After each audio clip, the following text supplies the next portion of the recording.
Welcome back to my channel, Ramir Boulder. Ito na po. Ah, Hindi ko maintindihan kung bakit gusto nilang pababain si PBBM. Ano?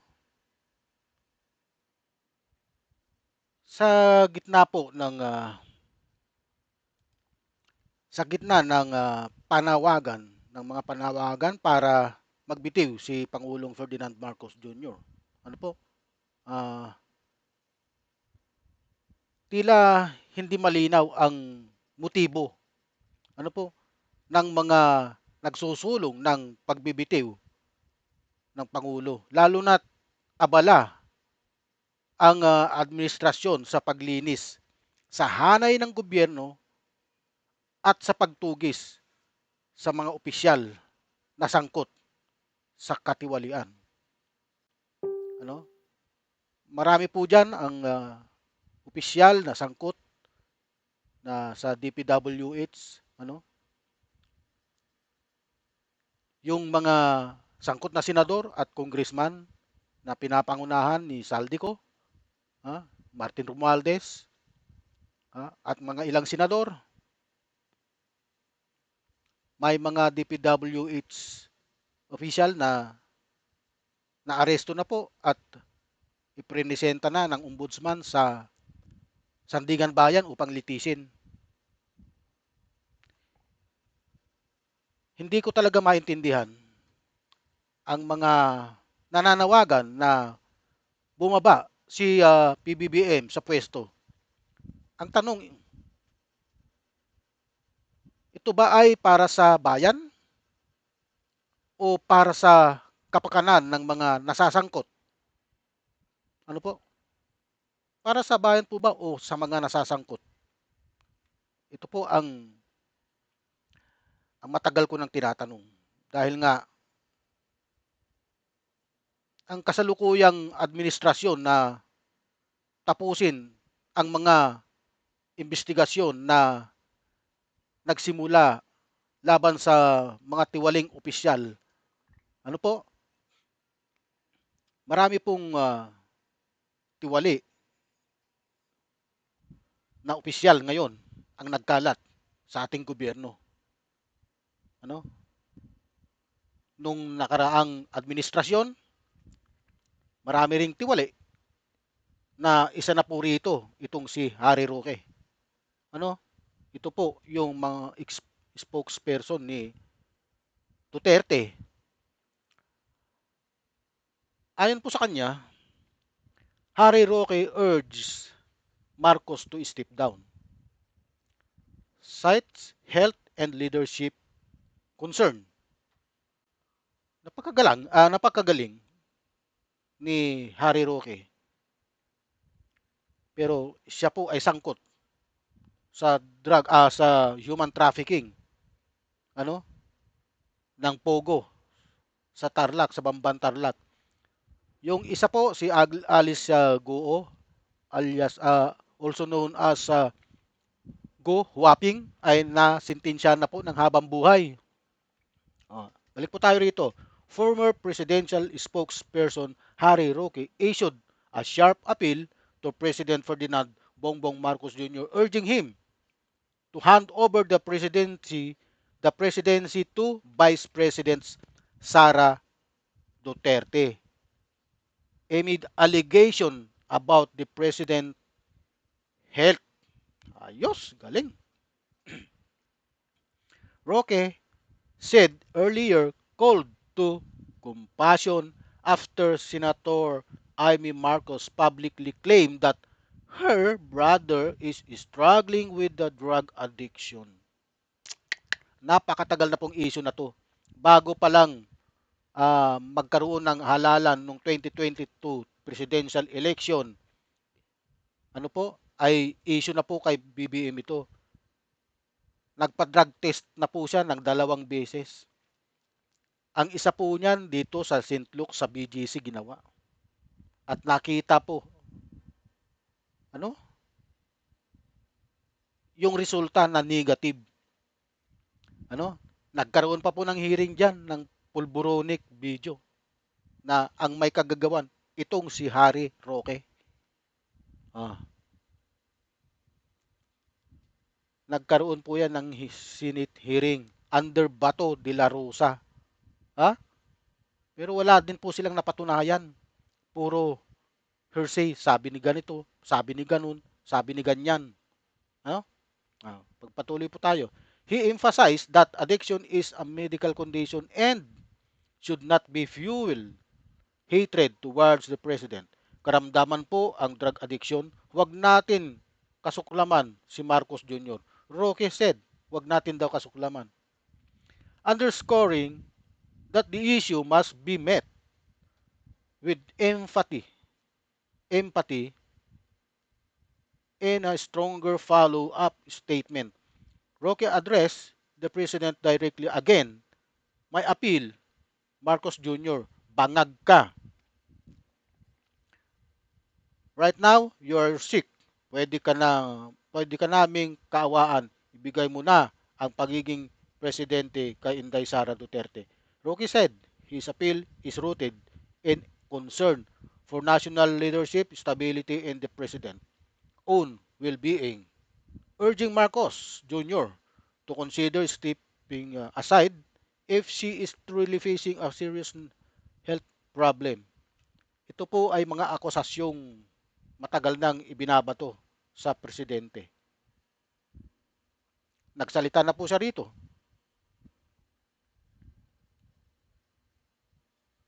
Drug test 2 beses. Hindi pa rin sila naniniwala. Yung kamakailang binulgar ni Amy Marcos sa kanyang talumpati sa rally po ng transparency at accountability ng Iglesia ni Cristo. Yung supposedly na 3 araw na rally, naging 2 araw na lang dahil nga sa pagbubulgar, accountability at transparency rally, naging political rally nung lumabas itong si Marcos Amy, si Manang Amy Marcos,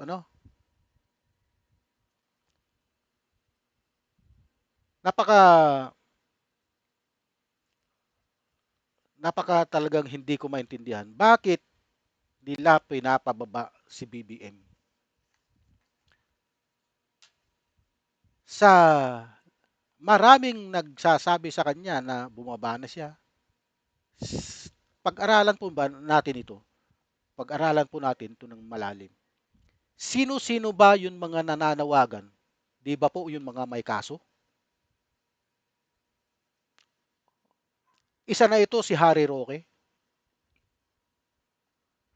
Ha? Kung saan mayroon siyang kinakaharap na drug trafficking. Na-cancel na po ang kanyang pasaporte. Malapit na po siyang mahuli. Kailangan niya po talagang mahuli. At upang hindi na po magtagal itong Harry Roque ito, kailangan po siyang managot sa batas. Alam niyo po kasi, ang mga nananawagan na bumaba sa pwesto si Harry Roque ay si President Bongbong Marcos, ah, ay itong mga nakasangkot sa mga anomalya ng flood control project. Nagsama-sama po sila. Pinananawagan nila na bumaba na si President Bongbong Marcos upang mawala lahat yung kanilang kaso. Yan po ang unang nakikita kong dahilan. Oh. Upang sino nga naman ang magbe-benefits kung bumaba sa pwesto si BBM? Unang-una, si Sara na Vice President, may kaso rin. Ha? Na-archive lang yung kanyang impeachment complaint. Lahat ng mag-benefits dyan kapag bumaba si PBBM, matanggal man sa pwesto, yun lahat ng mga may kaso ngayon. Naintindihan niyo po ba? pinapababa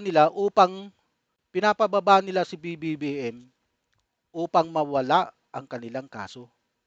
Yung pananagutan nila sa batas, yung pagnanakaw nila upang mawala na yon. Kasi nga naman kapag bagong presidente, lahat yan hindi na magpapatuloy. Panibago, panibagong administrasyon, panibagong diskarte sa gobyerno. Hindi na po itutuloy yan. Hindi na mananagot itong mga nagmagnanakaw na kurap na ito na opisyalis ng ating bansa. Elected man o appointed. Ano? Napaka hirap intindihin. Ha? Ang mga panawagan,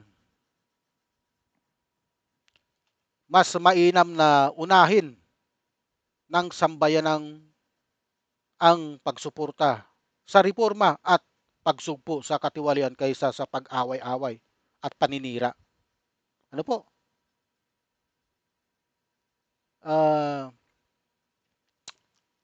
Para sa ating lahat, nakikita ko po ang solusyon ay hindi patalsikin si PBBM, ano? O hindi patalsikin ang Pangulo, kundi ang ipagpatuloy ang laban sa katiwalian at siguruhing managot ang mga tunay na salarin. Isa na rito si Harry Roque, si Saldico, si Martin Romualdez, si Chis Escudero, si Joel Villanueva na nabanggit na rin, si Jinggoy Estrada, at lahat ng binanggit nitong si Roberto, itong undersecretary ng DPWH, si Bernardo, ano po? Sorry kung nagkamali po tayo. Undersecretary Bernardo, na may mga hawak na lehitimong ebidensya. Ayon po sa mga pagsisiyasat, si Undersecretary Bernardo ang pinaka-credible sa lahat. Alam niya ang kanyang sinasabi. Mayroon po siyang mga resibo sa mga ibinabato ni Saldico na hindi raw totoo. Ano? Kaya po dapat siguruhin nating lahat na managot ang mga tunay na salarin. Suportahan po natin ang investigasyong ito. Suportahan natin si Pangulong BBM sa kanyang laban. Natapusin ang investigasyon nito. Siya daw ang nagsimula nito dahil siya ang natuklasan niya ang mga anomalya ng flood control scam. Nag-create siya ng Independent Commission for Infrastructure. Ano? Siya ang nagsimula at siya rin ang tatapos hanggang matapos yung term niya, kaya kailangan po natin siyang suportahan. Ano po? Okay.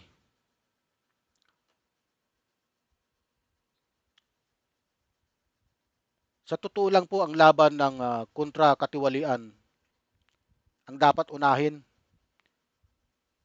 at huwag yung puro away.